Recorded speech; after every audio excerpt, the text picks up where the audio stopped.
Hey, good morning, everybody. It's Mark here. It is Saturday, May 16th, and I'm out on the motorcycle today, the Goldwing. And, I wanted to kind of start a series of videos regarding motorcycle rider safety. And I put one out last week, and so today I'm going to start looking at, whoa, that's what you look out for sometimes, folks. Stuff like that. All right. So getting back to what I was talking about, I'm going to start a series on motorcycle safety, and today's topic is going to be about burning off speed, and there's a few ways to do it. First and foremost, the best way to burn off speed is not to be riding at an unsafe speed to begin with.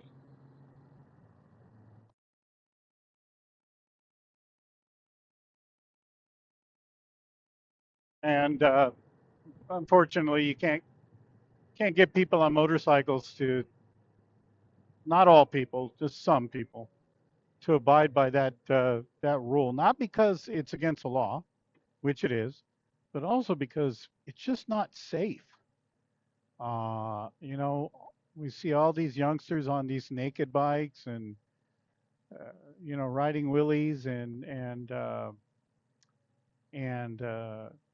speeding through the twisties. Some of them, I'll give it to them, are great riders, and they know how to lean into those curves, and they know how to do it all. But bottom line is those are designed for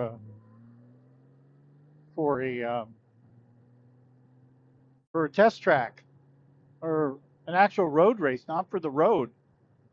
You know, then you got the other ones who ride way past their abilities, and the next thing you know, they're off onto the opposing lanes of traffic, crashing into either a car or another motorcycle that is just along for a nice ride. And one of these days, I'll get up on Ortega Highway here, and I'll show you exactly what I'm talking about.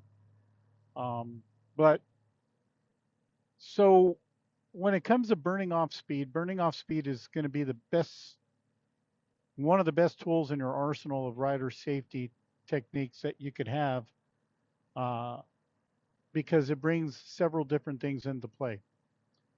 First and foremost, it allows you to avoid a collision, or if you can't avoid the collision, minimize the impact speed when you're when there's an impending impact. You're just not going to be able to avoid it. So the best thing to do is burn off as much speed as you can prior to the impact. Don't panic. Don't lay the bike down like people say. It makes no sense to to intentionally crash to avoid a crash. The best thing you can do in a situation where you are going to impact is keep that bike upright, keep as much rubber on the ground as possible, and enter into panic braking mode. Uh, and Hang on, because you're going to hit. There's no stopping it. It's going to happen. And the whole idea is if you lay your bike down, like people say, I had to lay my bike down. Come on. Really? Number one, you have to have cojones of steel, first of all, to be able to do it. Then you have to have the skill to properly lay a bike down without just taking your foot off that rear brake just a little bit, enough to high side you. You don't want to do that, folks. Um, And when I talk about panic braking, I'm talking about putting everything into your front brake and your rear brake and slowing that bike down as much as you can prior to impact. Um, when I was a motorcycle officer, we went through motor training where we did, they call them rapid decels, which is decelerating the bike down to a speed to hopefully avoid a collision or to minimize the speed at impact, which greatly increases your chances of survivability. And every day for 3 weeks, we practice and practice and practice for hours. We would do rapid decels. And back in my day, uh, I was um, I was riding a Kawasaki KZ 1000 uh, police motorcycle, best police motorcycle ever designed in the world. I'm sure the guys that are riding the Harleys or the BMWs will argue that point, but best motorcycle ever in the world. Rock solid, bulletproof. You could abuse that bike and it was like a Timex watch. It would just keep on ticking, take a beating, keep on ticking. But those bikes didn't have they didn't have ABS on them, and uh, and so you had to learn how to create your own ABS, and it was all based on foot, right foot, rear brake, and right hand front brake coordination. Not putting too much into it where you're going to lock the brakes up, but just enough where you have rolling friction. That's the key, folks. That is the key, rolling friction. When you have rolling friction on the highway, that increases your braking efficiency. Now, on my bike right here, I've got a 2017 Honda Goldwing with ABS on it. And when I apply my front brake, it automatically applies my rear brake at the same time. I don't have to do any input to it at all. So really when it comes into play, because I'm a rear brake rider, that's the way I was trained in motor school, my rear brake I really only use uh, to help me during slow speed maneuvering. It helps me keep power to the rear wheel while not completely locking it up, and it allows me to handle tight corners, cone patterns if I were to be in a cone pattern, and it just gives me a lot more stability when I am using my rear brake. Now, some motor schools don't teach that. Some motor schools teach no brake at all, and I'm sure it works because I see it happen all the time. And I'm sure that if I trained in it enough, I would be able to grasp the concept. But that's just not the way I was trained, and that's not the way I rode for the years that I was on a motorcycle, and even the years after.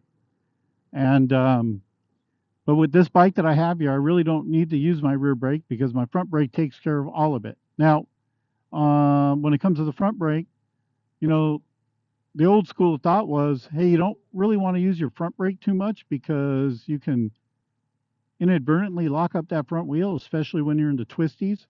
And if you do that, you're going to go down. And I really, to be honest with you, I haven't put it to the test. I do dabble in what they call trail braking, which is just tapping on that front brake lever during turns and the twisties. But again, it's something that I would have to practice and practice over and over and over again to just get that muscle memory and that feel into ingrained in my head and my mechanics, so that I would do it proficiently. But so let's talk about that. Let's talk about that impending crash. You're doing 60 miles an hour in a 55 zone. Not unusual. Definitely not a speed that anybody's going to give you a ticket on, except this one chippy that I know that rode a guy for 66 miles per hour in a 65 zone. Go figure. And And but let's just say, for the sake of argument, you're doing 60 miles an hour in a 55 zone. Car pulls out in front of you, and you know you're going to hit, and you got to burn some speed off before impact. So what you do is, and this is what I was trained to do in motor school back in 1989, is you go full panic braking. Front, grab a handful of front brake, push on that rear brake lever, but keep the bike rolling. Don't lock it up. Tighten your legs up around that fuel tank. Hang on, keep the bike going, 90-degree angle. And just before impact, you're going to release. You're going to stand up slightly on your pegs or floorboards and wait to get bucked off and over. You don't want to be sitting on the bike in this position where I'm at right now, because yes, the bike will still buck, but inertia is going to take place, and basically what's going to happen is you're going to slide forward. You're going to slide forward on the seat, and you're going to go right into the handlebar cluster, and it's going to hurt. It's going to break some bones, give you some internal injuries. Not that flying over the bike and onto a car is not going to hurt, and you're not going to break some bones, but you know, some of those are more survivable.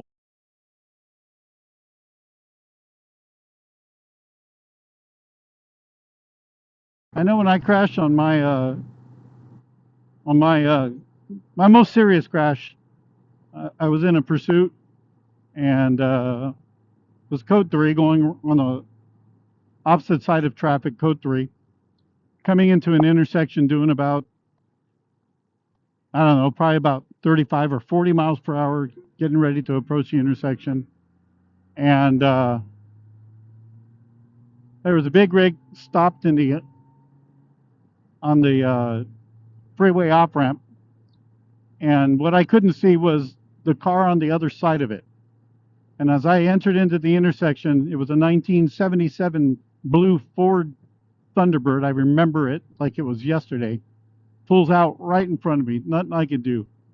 And because I had trained and practiced on rapid decels and what to do in the event of an accident like this, man, my training just kicked right in.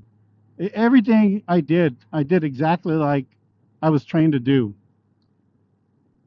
I went into a rapid decel, grabbed the handlebars really tight, hung on for dear life, wrapped my legs around that fuel tank, and waited for impact. And right before I impacted, I kind of just released my hands a little bit on the handlebars, stood up on my floorboards, because those Kawasaki's had floorboards on them. And as soon as I hit, uh, the bike contacted the B pillar of the T-Bird, bucked me up and onto the top of the bike.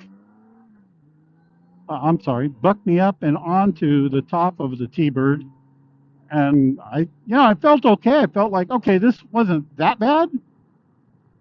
But as I'm laying on the top of this car, the guy decides he's going to, I don't know if he decided to try to flee the scene or what, but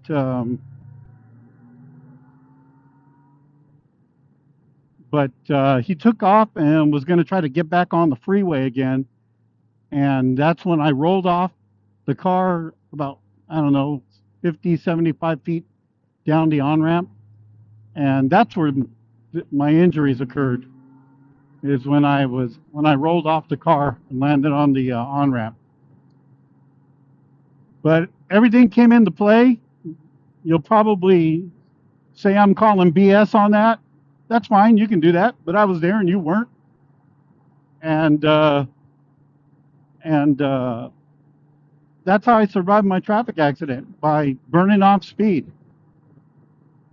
So I would imagine that my impact speed, instead of being 35 or 40 miles per hour, I was able to burn off a conservative 50% of my speed prior to impact. And so, how do you prepare for something like this? Well, it depends on what kind of bike you have. Um, let's talk about ABS. Uh, ABS brakes are brakes designed to allow rolling friction to the wheels in the event of panic braking. And that rolling friction allows you to maintain steering control of the bike, keeping maximum amount of friction on the roadway, that being the rubber to the pavement. And it allows you to hopefully either steer around it or bleed off speed. And a lot of bikes are coming out now with ABS. And again, I mentioned, when I was a motor cop, our bikes simply didn't have that technology. And so we had to create it ourselves. And so how did we do that? Okay, well, you start off in a very, very empty parking lot or training facility somewhere, and you start slow. Start at 5 miles per hour. The bike up to 5 miles per hour, go into a panic braking mode. Do that 10, 15 times. Go up to 10 miles per hour. Keep doing it. 10, 15 times. 20, 30, 40 miles per hour. And you keep doing it. You gradually build yourself up so that you can build confidence in your ability to control both front and rear brake controls. Number 3, pay attention to what's going on around you.